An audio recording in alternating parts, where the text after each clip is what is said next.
De lire les Écritures, je vous invite à une prière. D'abord un texte biblique qui vient d'Ézéchiel. L'Esprit dit à Ézéchiel: « Fils d'homme, écoute ce que je te dis, ne sois pas rebelle. Ouvre la bouche et mange ce que je vais te donner. » Je regardais, une main était tendue vers moi, elle tenait un livre en forme de rouleau. Il me dit: « Fils d'homme, mange ce rouleau. Ensuite tu iras parler à la maison d'Israël. » J'ouvris la bouche et il me fit manger le rouleau. Il me dit: « Fils d'homme, nourris ton ventre et remplis tes entrailles de ce rouleau. » Je le mangeai, et il fut dans ma bouche doux comme le miel. Je vous invite donc à la prière. Oui Seigneur, parfois ta parole est acide et décapante, parfois elle est douce et apaisante. Que souffle ton esprit sur nous ce matin, et ta parole sera vivante, stimulante et fortifiante. Amen. Et nous lisons ce matin dans l'évangile de Jean, au chapitre 8, les versets 31 à 36.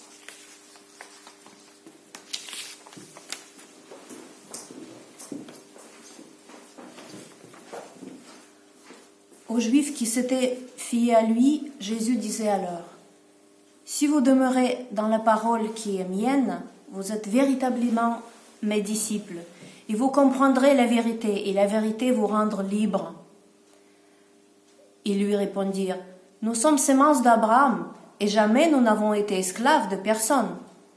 Comment peux-tu dire, toi, vous devriez libre ?» Jésus leur répondit: « Amen, amen, je vous le dis, quiconque commet le péché est un esclave.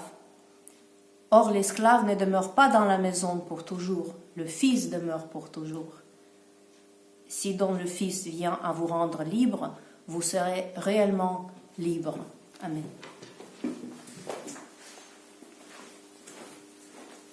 Ô Seigneur, sanctifie-nous par ta vérité.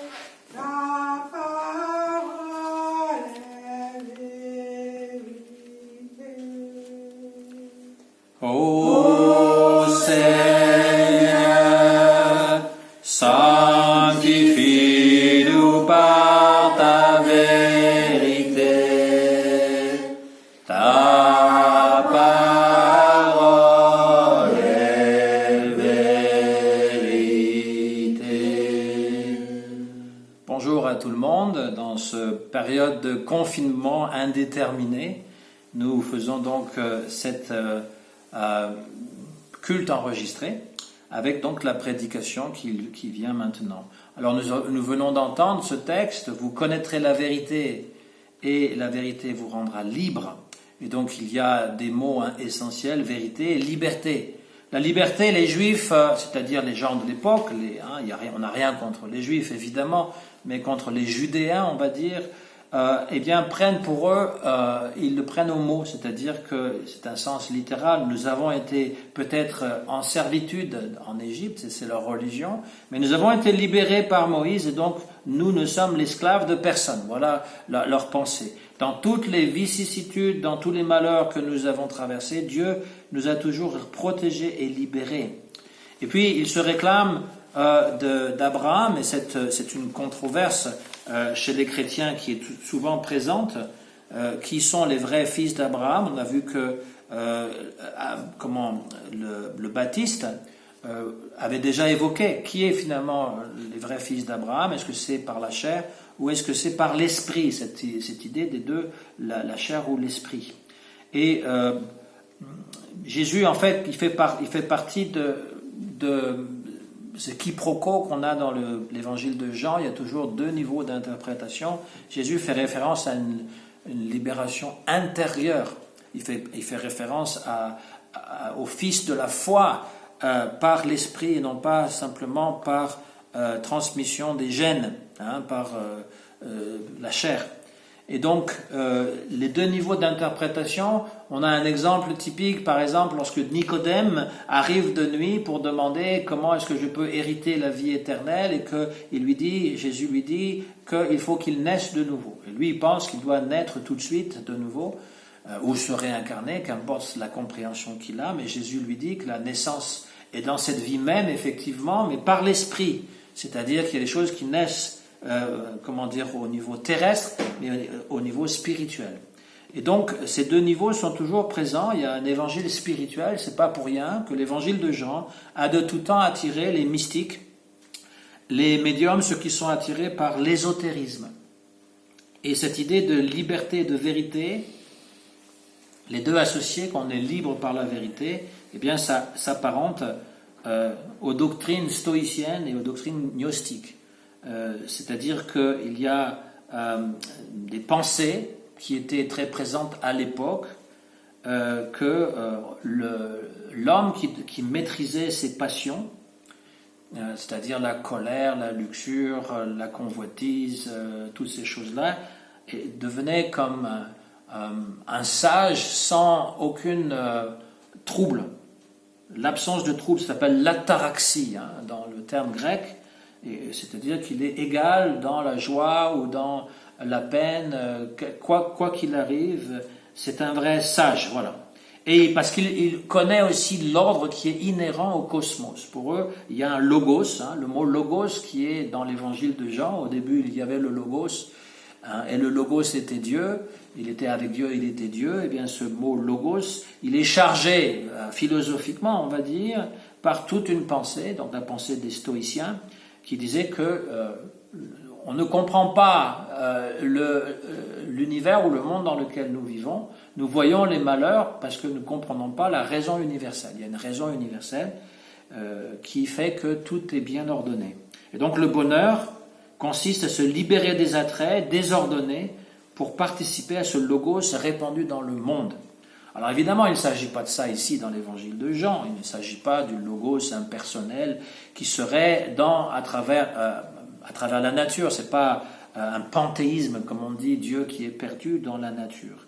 Et la gnose, la gnostique, c'était très présent au moment de Jésus, et même après, il y avait cette compréhension ésotérique. Il y a encore des gens, ce qu'on appelle le New Age ou le Nouvel Âge, c'est un mouvement gnostique, c'est-à-dire qu'il y a la parole exotérique qui est dite et un sens ésotérique qui est plus interne. Et dans ce mouvement-là, eh bien, on dit que l'âme spirituelle est emprisonnée dans la matière. Elle est une étincelle divine cachée en lui, provenant de la partie céleste, où il est déchu, il est tombé de là. Et donc la vérité rendra libre. Et l'évangile selon Philippe, parce que plusieurs des apocryphes sont des évangiles gnostiques, justement, nous dit que la vérité concède la liberté. Le Logos a dit, donc Jésus, si vous connaissez la vérité vous rendra libre. L'ignorance est esclave et la gnose libère. Et donc voilà des éléments que nous pouvons méditer.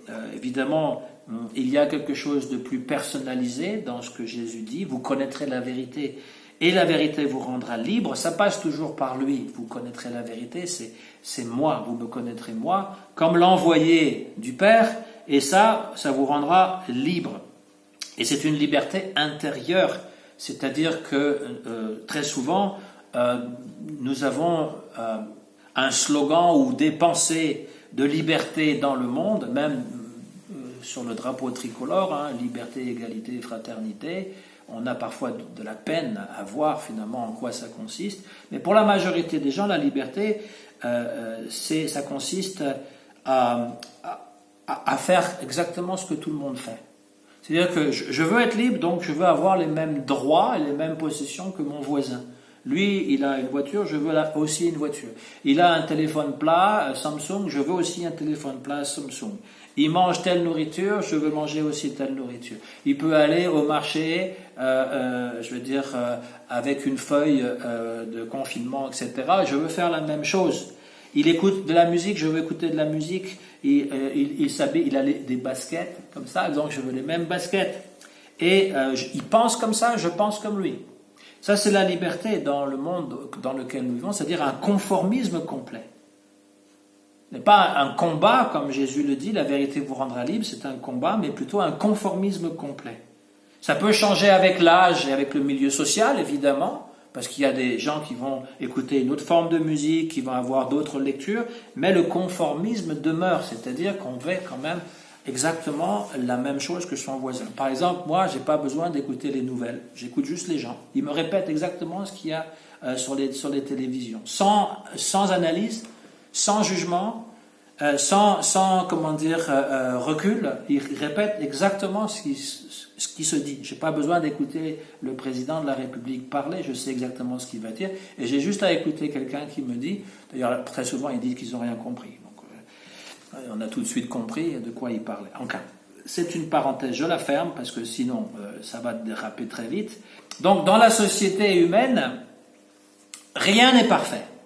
Il y a en fait beaucoup de mensonges et d'imperfections. Et le mal est le résultat d'une croyance au mensonge. Toute la souffrance humaine résulte de cette croyance.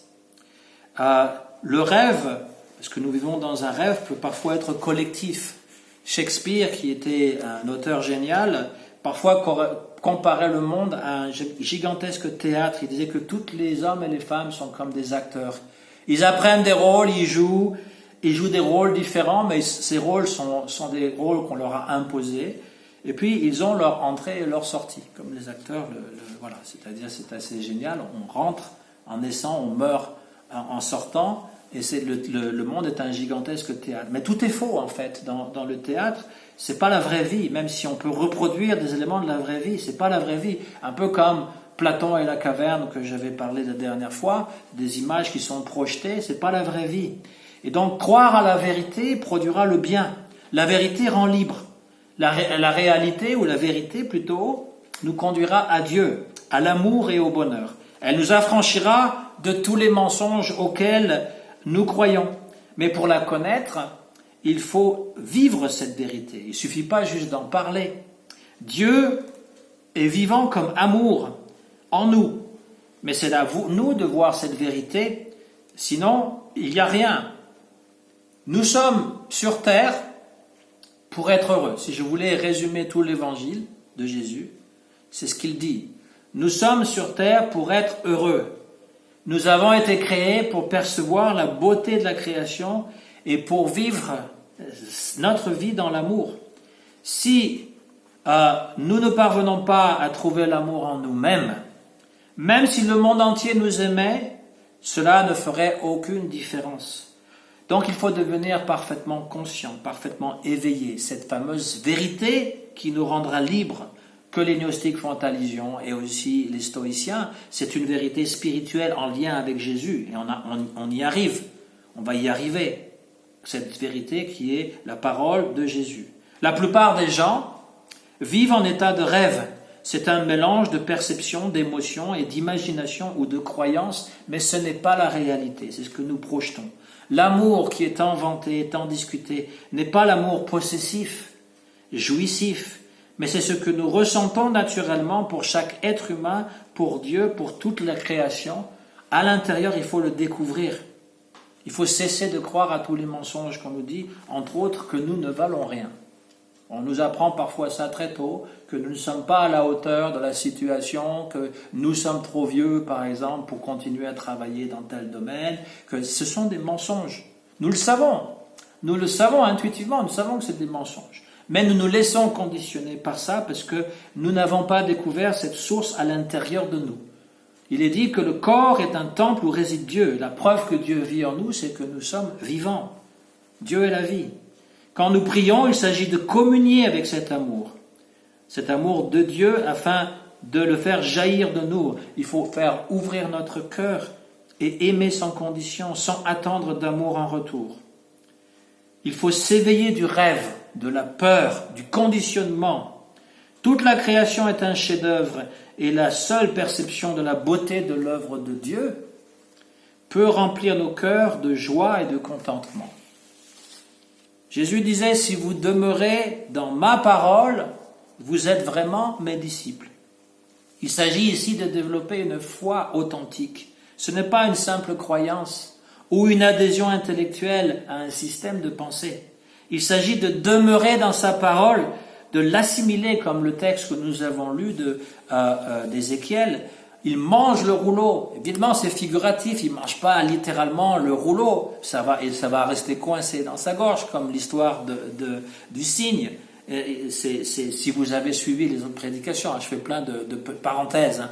Mais il s'agit d'assimiler ce qui a été dit. Quand nous célébrons la Sainte Seine, et quand nous disons que nous chantons ce chant que j'aime bien parce qu'il est biblique, que l'homme ne vivra pas de pain seulement, mais de toute parole qui sortira de la bouche de Dieu. Eh bien, le pain que nous mangeons, c'est aussi la parole que nous essayons de mâcher, de digérer, pour qu'elle se transforme en nous et qu'elle nous fasse agir. Il s'agit de demeurer dans sa parole, d'exister par elle. En demeurant dans la parole de Jésus, le disciple entre dans une connaissance de plus en plus profonde, qui est communion avec Dieu. C'est ça la vérité, c'est habiter par la parole, être habité par la parole. Vous connaîtrez la vérité, le verbe connaître signifie aussi comprendre de façon profonde et intime. La vérité vous rendra libre. Hein?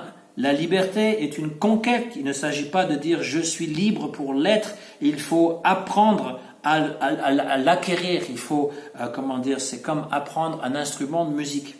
Hein? Si vous voulez jouer les sonates de Bach ou de Chopin sur le piano ou le violon, il suffit pas de vouloir. Les enfants, des fois, ils se mettent au piano puis ils font n'importe quoi, bling, ding, ding, ding.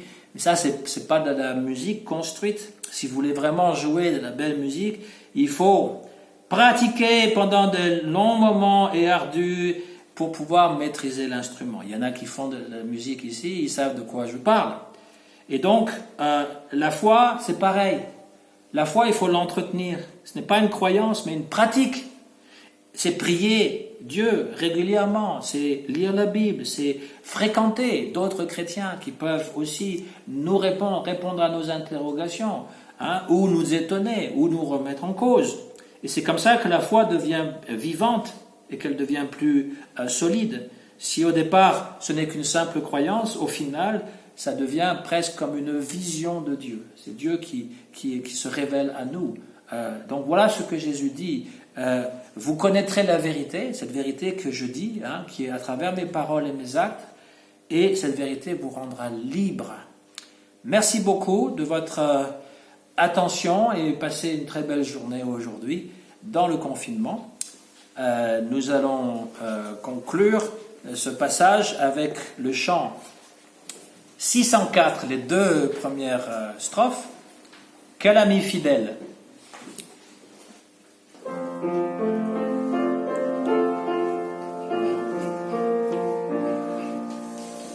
Quel ami fidèle et tendre nous avons en Jésus-Christ, toujours prêt à nous entendre, à répondre à notre cri. Il connaît nos défaillances, nos chutes de chaque jour, sévèrement ses exigences, il est riche en son amour. Quel ami fidèle et tendre nous avons en Jésus-Christ, toujours prêt à nous comprendre quand nous sommes en souci.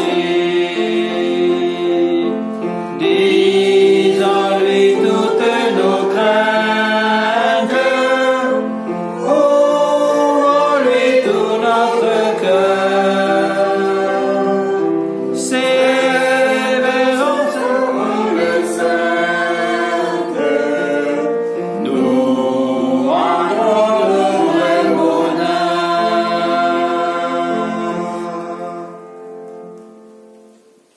Merci. Bonne semaine à tout le monde.